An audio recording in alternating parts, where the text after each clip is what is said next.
welcome to the Deep Dive. Today we're getting into Morgan Housel's The Psychology of Money.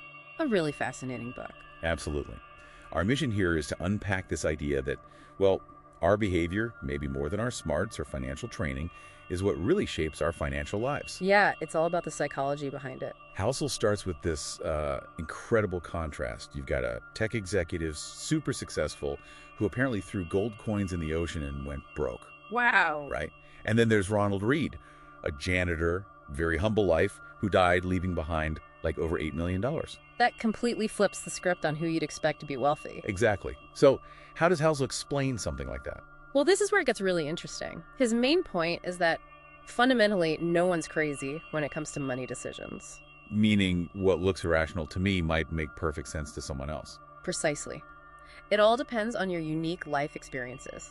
Things like, growing up poor or living through high inflation, they deeply anchor how you view money.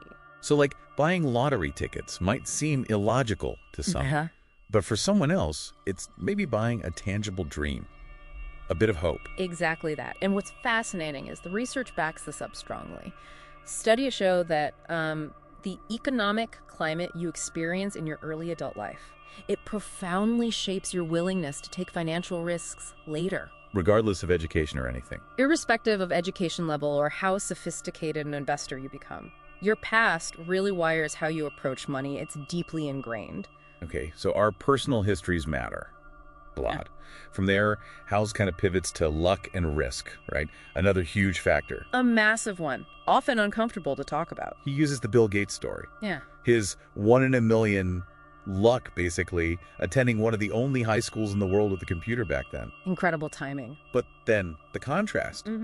His friend, Kent Evans, just as brilliant, Housel says, but faced a 1 in a million risk. A mountaineering accident. He died. It's heartbreaking, and it really illustrates the point. So does that mean it's all just random chance then? Well, not all, but if we connect this to the bigger picture, it really highlights Housel's idea that nothing is as good or as bad as it seems. Meaning, outcomes are often swayed by forces way beyond our individual effort. Luck plays a role. Risk plays a role. So it means we should be careful, who we praise too much or who we condemn. Because you don't see the hidden luck or risk factors. Exactly. Focus on broad patterns, House suggests, not just these extreme outlier stories. Have some humility about the forces you can't control.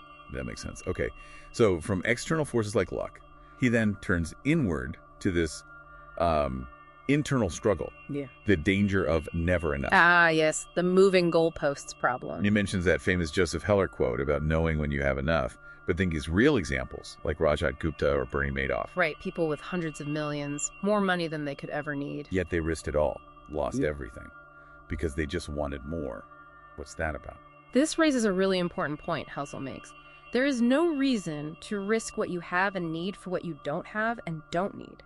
Seems obvious when you say it like that. It does, but the problem is social comparison. We see others with more, and our own goalposts shift. We feel like we need more too, which can lead to really reckless decisions. Chasing the next level endlessly. Exactly. And Housel is clear.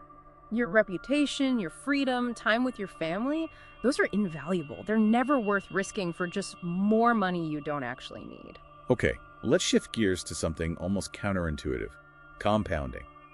Housel points out that Warren Buffett's fortune, get this, over $81 billion of his $84.5 billion came after he qualified for Social Security. It's an absolutely staggering statistic. It really drives home the point. So it wasn't just about being a genius investor. Well, he's obviously skilled, but Housel argues Buffett's real secret is time. A good investing isn't necessarily about hitting home runs all the time. It's more about consistency. It's about getting pretty good returns that you can stick with for the longest possible time. Decades. The key is survival. You have to avoid ruin. Unlike someone like Jesse Livermore, the famous trader. Right. Livermore made fortunes multiple times, but he kept taking huge risks and getting wiped out. He couldn't stick around. Buffett's genius is longevity, staying in the game. Staying in the game. Okay. And finally, Housel talks about the ultimate goal, maybe, freedom, control over your time. Yes, what he calls the highest form of wealth. He tells this great little story about Derek Sivers. He felt truly free when he'd saved just like $12,000. enough to quit his job and be a full-time musician. Yeah, he said that moment felt more significant, more freeing than later selling his company for millions. That really reframes what wealth means, doesn't it? It absolutely does, and it leads to this paradox Housel highlights. Wealth is what you don't see. What does he mean by that? The money you haven't spent. Exactly. It's the savings, the investments, the unspent money that gives you options, flexibility, control over your time. It's not the flashy car or the big house. The man in the car paradox. Precisely. You see a fancy car, you admire the car. You rarely think, wow, the owner must be really wealthy and smart. You just see the item. So visible spending doesn't actually buy you admiration, maybe just envy of the thing itself. Right. True wealth is invisible. It's the financial assets you haven't converted into stuff yet. That's what provides the freedom. So what does this all mean for you, listening? Well, wrapping it up, the psychology of money really pushes this idea that financial success isn't about super complex spreadsheets.